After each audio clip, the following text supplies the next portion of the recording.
Welcome to the Hall of Jung in this VR experience here, also known as viewing life through a Jungian lens. So what we're going to do is we're going to try to do some self-improvement through looking at things through a Jungian lens.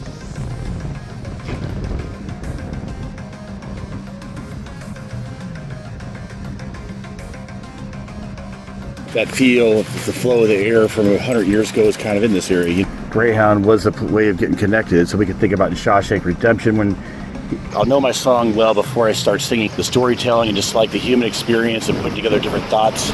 Anyway, that's the basic feeling I'm getting out of for the Bob Dylan, in this part of the Hibbing Quaternity. So how can Carl Jung in 4 particular locations in Hibbing, Minnesota provide the psychological basis for a 30-day intensive self-improvement plan and a YouTube mini-series 30-day individuation experiment? And it's individuation in more of a general, non-clinical sense, where you try to bring unconscious material into the conscious mind to help improve something in your life. How can these 4 spots describe 4 ways of enjoying and experiencing the external world? This series will be using Jungian principles for kind of daily mini hero's journeys, energized by seeing the pattern. So here's like someone did the hero's journey. We're going to do it more on a day-to-day basis, and in fact, everything can kind of be a hero journey, and if you kind of look at it like that, maybe that symbolism helps you, because it is a general principle in Jungian psychology that symbols can help channel energy into desired activities. Now, this might seem a little bit more like an analogy thing, where you consciously think of some symbol, but then it can get more deeper in an actual clinical setting where they look at your dreams and they come up with real symbols that can help you set you free. And you can do the same thing in your life, but we're just saying, but this is on a lesser scale. So with my channel, we're more looking to enjoy being out on the road, being on the outside, instead of like this real intensive thing. This video is an acknowledgement to have fun. You sometimes need some help getting off the couch. How to actually get busy living, as Andy Dufresne said in Shawshank Redemption, might actually take a little bit of thought and planning.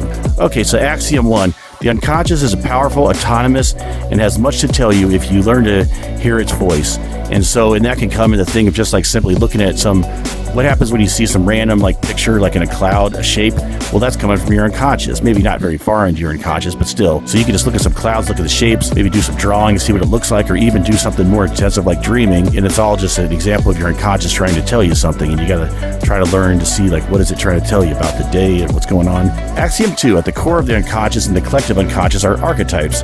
And so here's different archetypes that someone came up with, and nobody knows exactly how many archetypes there are, but basically they're at the bottom of the collective unconscious, and they act as kind of like little mini personalities that actually might appear in your dreams or try to get you to live certain things out, in certain ways. But that's why it's good to, look at them and, not and put them in their proper place where they don't control you, but they help you in a way that you get to link into these fundamental human stories and experiences and manners of adaptation.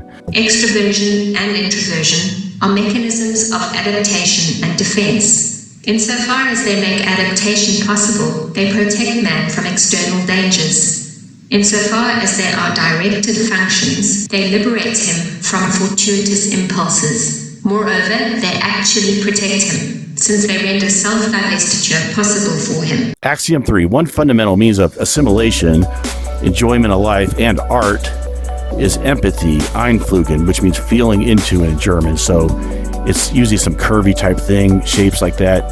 This involves feeling something inside flowing, similar to the shapes and the beauty of the beautiful objects. And I said even like a beautiful story, but then it couldn't really be described in regular 3-dimensional space. But let's just say that the idea of mirror neurons, that maybe when you see a shape or you see something, you see a column, and some people Lip said it's because you're striving to, you like that, the look of that column because you're feeling that striving in the object. Well, that's what this is all about, this idea of feeling into something, trying to make yourself part of the world by feeling yourself into the shapes of the objects and so forth, but some objects obviously lend themselves better to this sort of thing, like these landscape type things. So this would be an example of Western art, or feeling into art, empathetic art.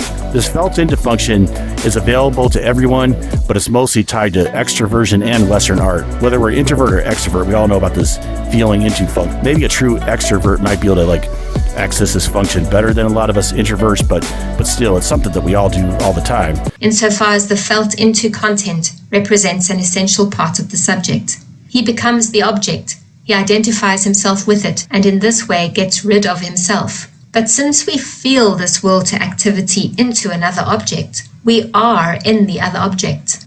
We are released from our own individual being, just insofar as our urge for experience engrosses us in an outer object or an extrinsic form.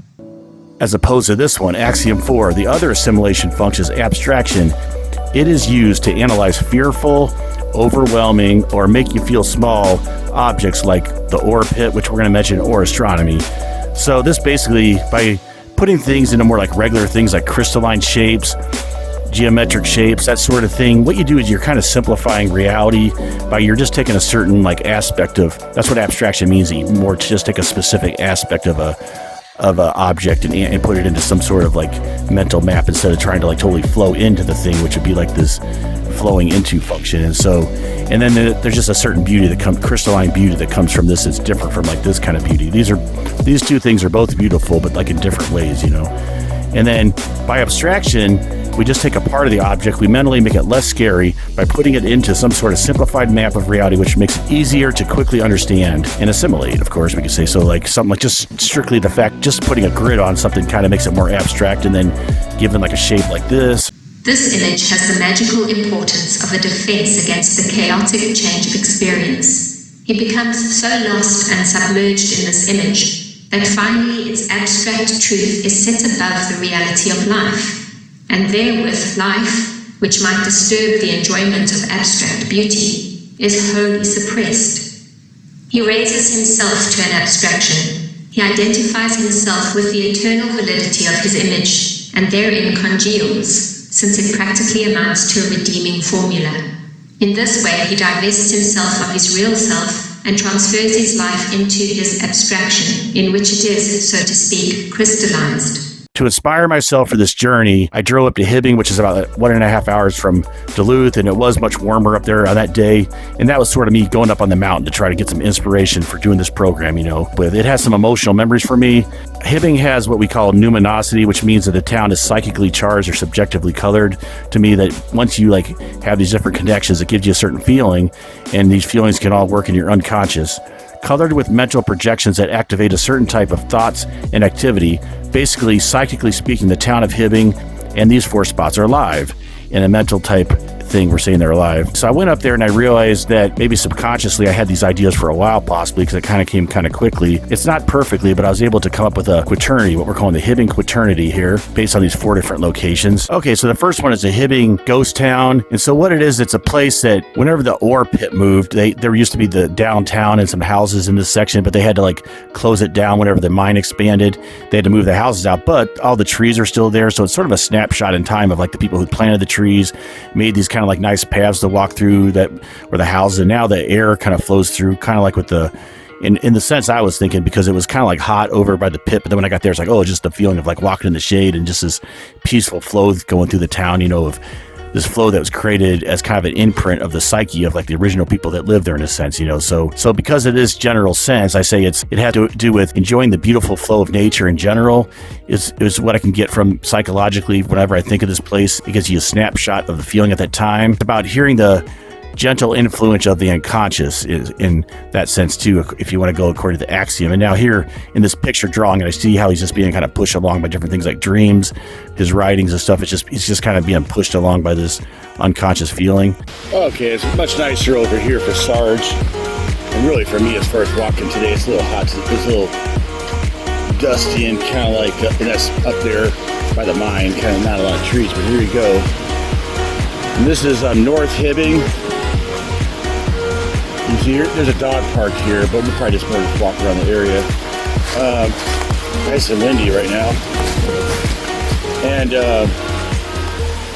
yeah, so this is the part of Hibbing that got moved here from the mine, but then they made it into a park, so you still have kind of like, you think about it, the spirit of the place from, I guess, like about 100 years ago is still here. You know, a lot of these trees they planted, you know, some of the areas have kind of, they've like grown back, but a lot of areas where probably someone had their house, or there was like some buildings here. Anyway, I have to look exactly, but you know, but whatever trees they planted now in this area, you know, that feel, the flow of the air from 100 years ago is kind of in this area, you know, kind of like, and so it's the idea of kind of like a peaceful place, you know. Now, if it would have remained a town, it maybe would look like any town, but now it just has kind of like that peaceful kind of record of that period, you know. Yeah, there you go. It shows like the gardens. So stars like here. Yeah, definitely. It's always good to have a lot of trees, you know, like in any area. Once if it's during the summer at all, you know, it's like, yeah, you gotta have shade, you know. Big buddy, enjoying sitting there like a big buddy, just enjoying these smells, buddy. Enjoying the nature, buddy. Just the sensory input of the area. Right, buddy? Yeah.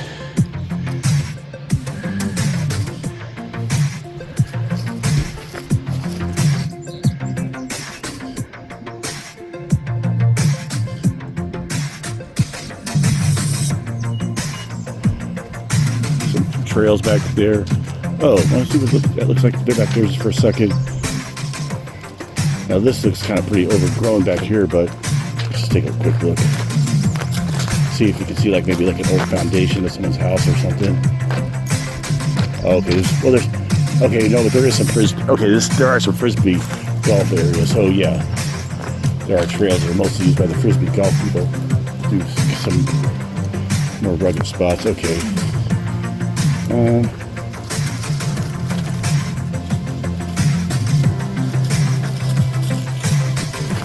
don't really know much about like this frisbee golf and how it works. Like the sport that a lot of people love.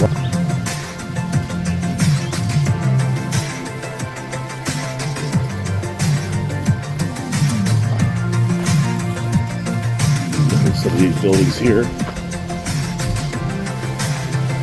Places that were, you know,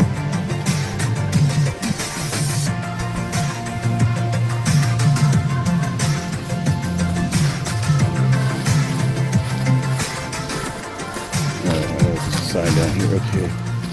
Okay, and then if you want to go down to the Greyhound Museum right below it, okay, now it is obviously about traveling. Anyway, that's what I was thinking about. So this was the birthplace of Greyhound, and also where they have the museum there, and they have like some old buses. So it gives you the idea of traveling or flowing out into life pretty obviously, right? Axiom 3 here. Empathy or feeling into the world equals a basic assimilation mean. So in this picture, what I did is I kind of showed the guy, he kind of like in his mind, he's got this curve going on. This is just a rough drawing, but basically you can see it kind of flows into the world. And this projection kind of gets his body to move along with it. So he kind of gets into the world symbolically or experientially whenever he's doing that. So when you can apply this to a great number of activities. Okay, for the next stop on the Hibbing Quaternity, we're here at the Greyhound Bus Museum. Now, I'm not going to actually go in right now. I'm just going to kind of drive through the parking lot here. But anyway, you got to think that, like, yeah, by that time, I guess it really started, like we saw that one thing around, like, in some form, it's like the 1817 or something, or 1917 or something. And there was trains went a lot of places, but if you didn't have a car, yeah, I mean, if you really wanted a place to go out, you know, and see the country, I mean, to a lot of places, I mean, that Greyhound was a way of getting connected. So we can think about Shawshank Redemption when he goes out there. So this is obviously one of like the original Greyhounds and like the building and stuff. In Shawshank Redemption, when he goes off at the end of the movie, and the Greyhound, there's a big part in that book, in that song, iconic song America, which kind of like has that spirit of like traveling and getting out on the highway. He talks about boarding the Greyhound and what do you say? Michigan seems like a dream to me now. Yeah, anyway. Just get some of these signs. Different cartoons, I guess it had to do with the... Anyway. All right, so the ore pit here, it's obviously, it's like almost like a Grand Canyon type thing, although it's man-made. But anyway, so obviously it gives you the idea of awe, smallness, geology, obviously. And then, but also because things like this, like weather, astronomy, things that are real big like this, normally they're too big to comprehend experientially, so you would tend to abstract them as a means of taming and understanding and mapping and assimilating the world. And so what you would do is you would make this into some kind of chart showing some kind of variable depth, the type of rock, you know, these sort of things, just like you would do something like that with astronomy too. And so what you get with abstraction is you get the beauty of the connections. You know, that's a big thing. It's just that you can see the different connections. Like, hey, this is the same line that goes all the way across the whole country, like something like the fall line or something like that in geology. It's got a certain crystalline beauty. It's usually more like square shapes and triangles and stuff, but it's got a certain symmetry. Beauty of symmetry goes beyond the flowing, more like, well, let's just say too that this sort of thing is more like, it's more true to life. This is a sort of, actually what he said, Jung says, this is sort of beauty that actually is opposed to life. Actually, abstraction is a way of sort of like making the world a little less alive, so it's more tame, you know. So this guy's kind of looking out with some kind of telescope, and somehow it's a chaotic thing, but somehow he's imposing like these shapes over the thing to make it like less chaotic and more ordered. Hopefully this is just a simple sketch I came up with. And then also you can see here that he's between like the two infinities, so it has like the power of like awe and infinity. And then the different like geometric shapes, and then like the planets, something like geometry, and then something like constellations, then something like this Euler's equation, where it's some equation that's just so beautiful, and it's like theory and it's abstraction and it's symmetry that's just like, oh, mathematics, just like, oh, I just love it. That's just a beautiful equation. Well, if someone says they love like a beautiful equation, you think, is that crazy? Well, no, it's just an abstract beauty. It's not this other kind of beauty that we were talking about, the flowing beauty. Okay, now me and Sarge will walk around the mind view a little bit. Okay, yeah, it extends about 3.5 miles. It began in 1895. Okay. Good buddy. Okay, this is one of those nice shady spots here. It feels nice in here because it's nice and shady here. Good view of the mine from here.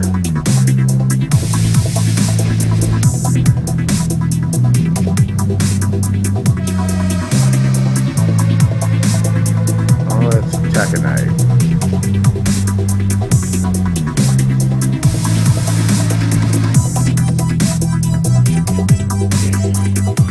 Oh, let's go ahead and just look at this real quick, because we're right here. We'll get out of it real quick. Sorry. Okay, there's another nice deck here. Yeah, that's another nice view. Looks like there's kind of like a river over there or something. See that? Okay. Yeah, so there's the Masaba district. Okay, that's the whole iron range there. This whole series of where the iron is, and all the whole series, all these towns, all built near the mine. And then we go to Bob Dylan's home here, and what I said is archetypes, which we mentioned before, are universal stories that capture and lead us. Now, he told a really nice story about how he found this record when Bob Dylan, when he was a kid, and it was "You Are Drifting Too Far from the Shore." He says, and I don't know what it was about it, I just felt like I wanted to be someone else. And throughout his music, that's kind of how he was. He was good at just capturing that spirit of doing things that he never did in person, but just like the idea that he could really capture these archetypal ideas. And we'll just say that like any kind of story is maybe based on an archetype. We don't know what's the archetype and can it be broken down or whatever, but anyway. And so I was thinking of it sort of like these different record players that are all kind of pushing this guy, like the wizard, the jester, the king. I guess this is the hero, all getting pushed on a different paths. As you could think about the whole story of life is kind of like being like the spinning thing, each little hero's journey or whatever, they're being pushed on this path. And here's a guy who can go switch on a different paths, because you can think about it almost like a multiple personality thing, where you can kind of choose these different personalities as long as you realize, okay, my ego's still in control. I'm not really crazy, but you can kind of say, hey, I'm kind of energized today by thinking of the thing of like, the story of the pioneer that came into this area or whatever, something like that. Okay, for me and Sarge's last location, we're going to go by here. 7th Avenue East, otherwise known as Bob Dylan Drive, during this section, because we're just a block up from his house. We're going to park there. Get him in a park right in front of this. Nice church there. Is that the high school? Is that the... Okay, I have to check that out, because I think that's like right, real historic building too, there, right? So, anyway.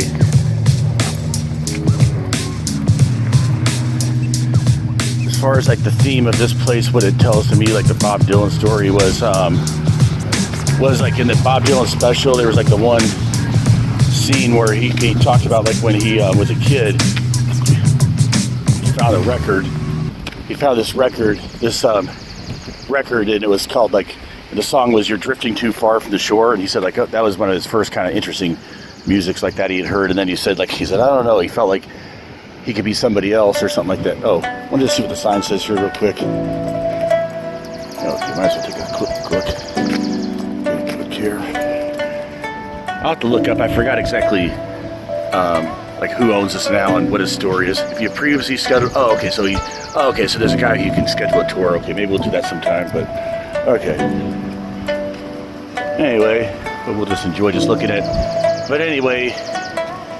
But the idea of like him wanting to say that, kind of wanting to be someone else when he heard that story about this person singing this kind of folksy song, was it kind of gave me the idea of like how he kind of like Bob Dylan could kind of like, he really had a feel for like the human experience, the narrative, kind of like getting into like an archetype and playing like a part and pretending to be somebody else. That's the whole part, that. And so I guess that to me, like, And the other thing, that line about I'll know my song well before I start singing. So in a lot of ways, I see like a lot of stuff in my life is kind of building up to a point where I just am putting together like a full theory. But I just his idea behind the storytelling, just like the human experience and putting together different thoughts. Anyway, that's basic feeling I'm getting out of the Bob Dylan, you know, in this part of the Hibbing Quaternity. So yeah, it looks like it's kept very well. And yeah, all right, well, that's pretty nice. This 30-day